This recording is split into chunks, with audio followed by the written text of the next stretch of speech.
Hello friends, welcome to Pushpita's হেসেল। আজ আমি আপনাদের সামনে হাজির হয়েছি আরও একটি নতুন রেসিপির সঙ্গে।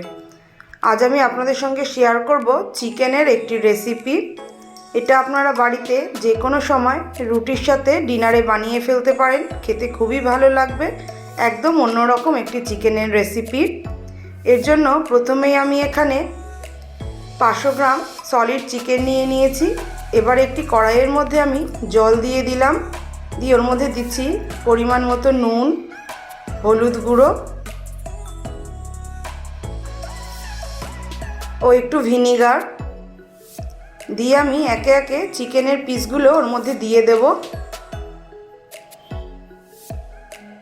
দেখুন, সবগুলো চিকেন আমার দেয়া হয়ে গেছে। এবারে আমি একটু খুন্তির সাহায্যে এটাকে নাড়িয়ে চাড়িয়ে দিচ্ছি, দিয়ে এটাকে আমি একটু ফুটিয়ে নেব ভালোভাবে।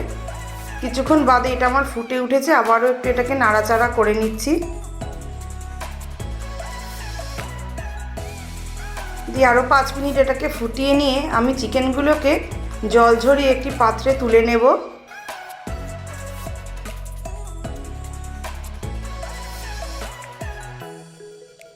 দেখুন, চিকেনগুলো আমি একটি পাত্রে তুলে নিয়েছি। এবার এটাকে আমি খানিকক্ষণ ঠান্ডা করার জন্য রেখে দেব। এবার একটি কাঁটা চামচের সাহায্যে এটাকে আমি ছিঁড়ে ছিঁড়ে নিচ্ছি।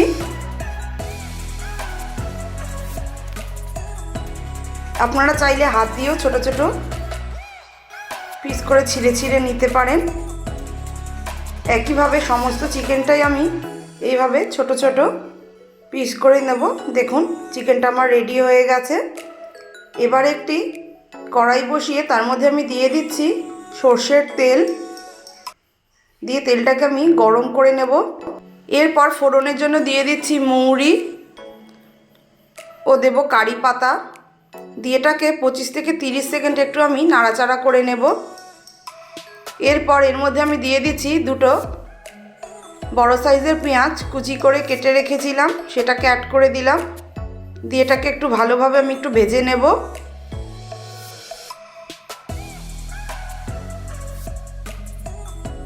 দেখুন, পেঁয়াজটা আমার ভালোভাবে ভেজে নেওয়া হয়ে গেছে। এবার আমি এর মধ্যে দিয়ে দিচ্ছি 1.5 চামচ আদা ও রসুনের পেস্ট, দিয়ে আবার এটাকে আমি 3 থেকে 4 মিনিট খুব ভালোভাবে নাড়াচাড়া করে নেব। এরপর এর মধ্যে আমি দিচ্ছি 5টা কাঁচা লঙ্কা কুচি, ঝালটা আপনারা যে যার স্বাদ অনুযায়ী দেবেন। দিয়ে একটু নাড়াচাড়া করে এর মধ্যে দিয়ে দেবো টমেটো কুচি, দিয়ে আবারও আমি এটাকে 2 থেকে 3 মিনিট একটু নাড়াচাড়া করে নিচ্ছি।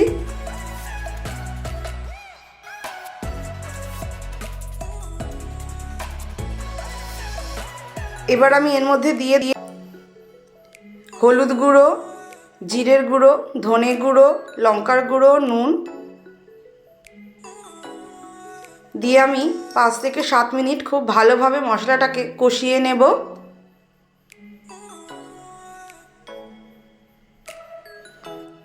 এটা আমার কষানো হয়ে গেছে। এবার এর মধ্যে আমি চিকেনগুলোকে অ্যাড করে দিলাম, দিয়ে এটাকে আমি চিকেনটাকে মশলার সাথে খুব ভালোভাবে মিশিয়ে নিচ্ছি।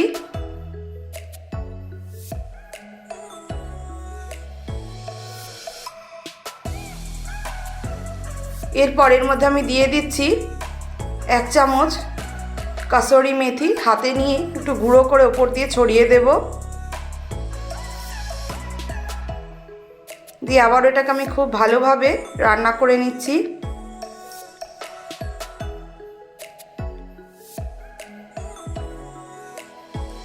এরপর এর মধ্যে আমি দিয়ে দিচ্ছি খুব অল্প পরিমাণে জল দিয়ে একটু নাড়াচাড়া করেই এটাকে আমি 5 মিনিট ঢেকে রান্না করে নেব। 5 মিনিট পর ঢাকাটা সরিয়ে দিলাম, দিয়ে এর মধ্যে দিয়ে দিচ্ছি আমি গরম মশলা গুঁড়ো, দিয়ে আবারও একটু এটাকে নাড়াচাড়া করে নেব। নিয়ে এবার আমি গ্যাসটাকে অফ করে দিয়েছি। দেখুন, তৈরি হয়ে গেছে আমার শ্রেডেড চিকেন মশালা। এবার এটা আপনারা রুটি, লুচি, পরোটার সাথে সার্ভ করতে পারেন, খেতে খুবই ভালো লাগবে। রেসিপিটি কেরম লাগলো অবশ্যই কমেন্ট করে জানাবেন। যদি ভালো লেগে থাকে লাইক ও শেয়ার করতে ভুলবেন না। নতুন নতুন রেসিপির জন্য চ্যানেলটিকে তাড়াতাড়ি সাবস্ক্রাইব করে ফেলুন।